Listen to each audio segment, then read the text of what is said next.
इस वीडियो में हम बात करेंगे थर्ड, फोर्थ और सिक्स्थ क्रेनियल नर्व के बारे में। तो थर्ड क्रेनियल नर्व कौन सी होती है? ऑक्यूलोमोटर नर्व होती है और इसके कंपोनेंट क्या होता है? जीएसई, जीवीई। जीएसई मतलब general somatic efferent. General means general होगी, somatic means body wall, E means efferent. General somatic efferent means muscle, general body wall muscle, यानी कि जो भी हमारे स्केलेटल मसल्स है वो होगी हमारी जनरल सोमैटिक इफरेंट में आएगी। तो ऑक्यूलर मोटर कौन सी मसल्स को सप्लाई करती है? आई बॉल की मसल्स को सप्लाई करती है, एक्सेप्ट सुपीरियर ऑब्लिक जिसको फोर्थ नर्व सप्लाई करती है और लेटरल रेक्टस जिसको सिक्स्थ नर्व सप्लाई करती है। और इसका दूसरा फंक्शनल कंपोनेंट क्या है? जीवीई। जीवीई मतलब जनरल विसरल इफरेंट। विसरल मतलब ऑर्गन के पास, इफरेंट मीन्स मसल। और ये जनरल है इसलिए कि पैरासिम्पैथेटिक वाली होगी। तो पैरासिम्पैथेटिक मतलब ग्लैंड्स या फिर कार्डियक या स्मूथ मसल्स वैसी वाली होगी। तो पैरासिम्पैथेटिक कौन सा होगा इसमें? थर्ड थर्ड क्रेनियल नर्व में कौन सी होगी? एडेंजर वेस्टफाल न्यूक्लियस, जो कि किस किस को सप्लाई करती है? स्फिंक्टर प्यूपिले और सीलियारिस मसल्स को। फोर्थ क्रेनियल नर्व जो होती है वो ट्रॉक्लियर होती है और ट्रॉक्लियर जो होती है वो प्योरली मोटर होती है, इसलिए general somatic efferent, general body wall muscle यानी कि स्केलेटल मसल जो कि सुपीरियर ऑब्लिक हुई। और एब्ड्यूसेंस नर्व जो होती है वो भी हमारी प्योरली मोटर हुई, जनरल सोमैटिक इफरेंट जो कि मतलब वही हुई जनरल बॉडी वॉल मसल यानी लेटरल रेक्टस को सप्लाई करेगी। और जो हमारी ट्रॉक्लियर नर्व होती है उसके बारे में ध्यान रखना है कि ये ओनली क्रेनियल नर्व होती है जो कि पोस्टीरियर साइड से निकलती है और जैसे ही निकलती है वैसे ही डिकसेट हो जाती है। और एक और चीज़, जो हमारी क्रेनियल नर्व्स कहाँ कहाँ से निकलती है, ये मिड ब्रेन से थर्ड और फोर्थ क्रेनियल नर्व निकलती है at level of superior and inferior colliculus. Pons से फिफ्थ थोड़े ऊपर लेवल पे, सिक्स, सेवन्थ और eight at pontomedullary junction. Sixth हमारी मीडियली होती है, सेवन एट लेटरली होती है। उसी तरह से मेडुला में ट्वेल्थ जो होती है वो हमारी मीडियली होगी और नाइन्थ, टेंथ, इलेवेंथ जो होगी वो थोड़ी लेटरली होगी। अब थर्ड नर्व का डायग्राम देखते हैं। ये हमारा सुपीरियर कॉलिकुलस के लेवल पे हमने ट्रांसवर्स सेक्शन मारा है, ठीक है। ये हमारा सुपीरियर कॉलिकुलस है। प्री टेक्टल न्यूक्लियस हमने पहले भी देखा था जब हम लाइट रिफ्लेक्सेस के बारे में बात कर रहे थे, तो प्री टेक्टल न्यूक्लियस था, ठीक है।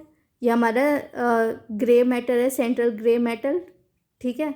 और ये है हमारा पैरासिम्पैथेटिक एडेंजर वेस्टफाल न्यूक्लियस, ठीक है। और ये है हमारा main motor nucleus of oculomotor nerve.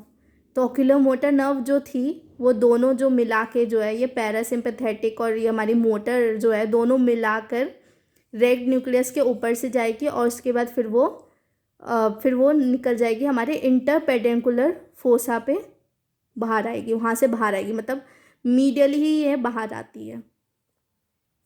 यह है cross section at level of inferior colliculus. तो मैंने बताया था कि जो ट्रॉक्लियर नर्व जो होती है वो हमारी पोस्टीरियर निकलती है, ठीक है, पोस्टीरियर साइड से।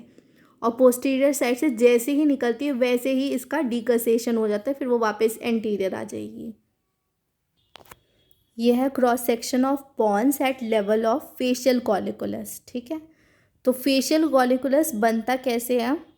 ये हमारी एब्ड्यूसेंस नर्व की न्यूक्लियस है और ये हमारे फेशियल नर्व की न्यूक्लियस है। तो फेशियल नर्व जाएगी और इसके अराउंड एक बेंड बनाएगी जिसकी वजह से कॉलिकुलस बनेगा, जिसको हम बोलेंगे फेशियल कॉलिकुलस। तो ये क्वेश्चन पूछा जाता है, जो फेशियल कॉलिकुलस है वो किसकी वजह से बनता है? एक्सॉन्स ऑफ फेशियल नर्व की वजह से बनता है।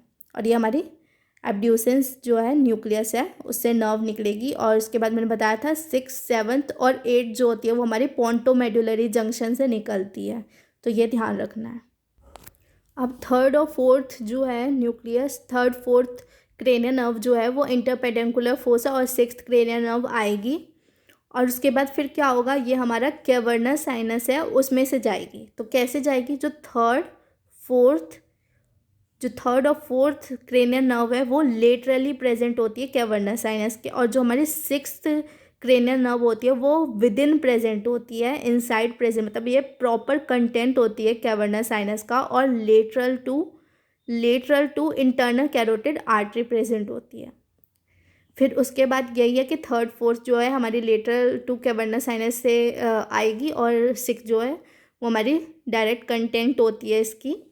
उसके बाद फिर ये क्या करेगी, फिर ये करेगी सुपीरियर ऑर्बिटल फिशर जो है उसमें एंटर करती है ये सारी क्रेनियल नर्व्स, थर्ड फोर्थ और सिक्स्थ। तो कैसे एंटर करती है, ये हमारा कॉमन टेंडनस रिंग होता है, जो मतलब मसल अटैचमेंट है, जितनी भी वो हमारी आई मसल्स है उसकी अटैचमेंट है, उसकी वजह से बनता है टेंडनस रिंग। और उसमें और वो कुछ पार्ट कवर करता है हमारी सुपीरियर ऑर्बिटल फिशर का। तो जो नर्व कॉमन टेंडनस रिंग के अंदर भी आती है और सुपीरियर ऑर्बिटल फिशर में भी आती है, वो होती है हमारी ऑक्यूलोमोटर नर्व। जो ऑक्यूलोमोटर नर्व है वो दो ब्रांचेस देती है यहाँ पे आके, एक superior branch of oculomotor nerve और inferior branch of oculomotor nerve.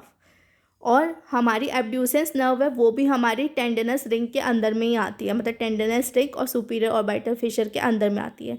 लेकिन जो टेंडनस रिंग से बाहर में जो नर्व होती है वो होती है हमारी ट्रॉक्लियर नर्व। ठीक है, तो इसको याद करने का तरीका है LFT, लेक्राइमर, फ्रंटल और ट्रॉक्लियर, जो superior part of superior orbital Fisher से आएगी, और superior branch of ophthalmic when भी जो है वो भी हमारी ऊपर से ही आ रही है। और विदिन जो टेंडनस रिंग के विदिन है वो है हमारी superior branch of oculomotor nerve, inferior branch of oculomotor nerve, nasociliary nerve और एब्ड्यूसेंस नर्व। और जो इन्फीरियर पार्ट है सुपीरियर ऑर्बिटल फिशर का, उसमें से आ रही है inferior branch of ophthalmic when.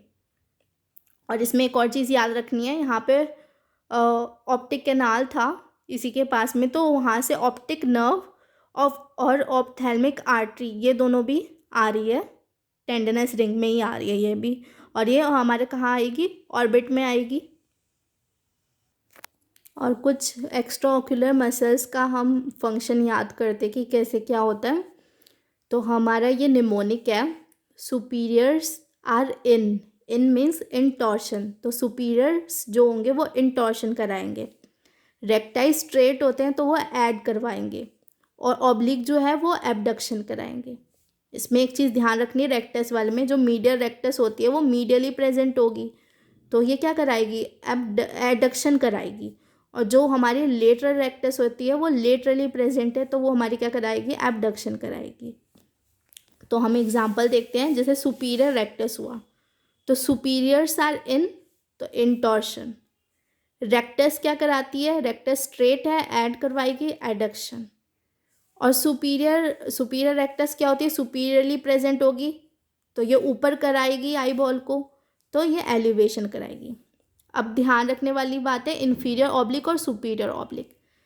अब इन्फीरियर ऑब्लिक क्या करा रहे थे हमारे, एबडक्शन करा रहे थे, तो एबडक्शन। और जो हमारा सुपीरियर था, सुपीरियर्स आर इन इंटॉर्शन, इन्फीरियर्स जो होंगे वो एक्सटॉर्शन कराएंगे। अब इसमें एक और चीज़ ध्यान रखनी है, जो इन्फीरियर होते हैं वो अपने नाम का अपोजिट काम करते हैं, ऑब्लिक, इन्फीरियर ऑब्लिक जो होते हैं वो अपने नाम का अपोजिट काम करते हैं, तो इन्फीरियर वाले एलिवेशन कराएंगे और सुपीरियर वाले डिप्रेशन कराएंगे।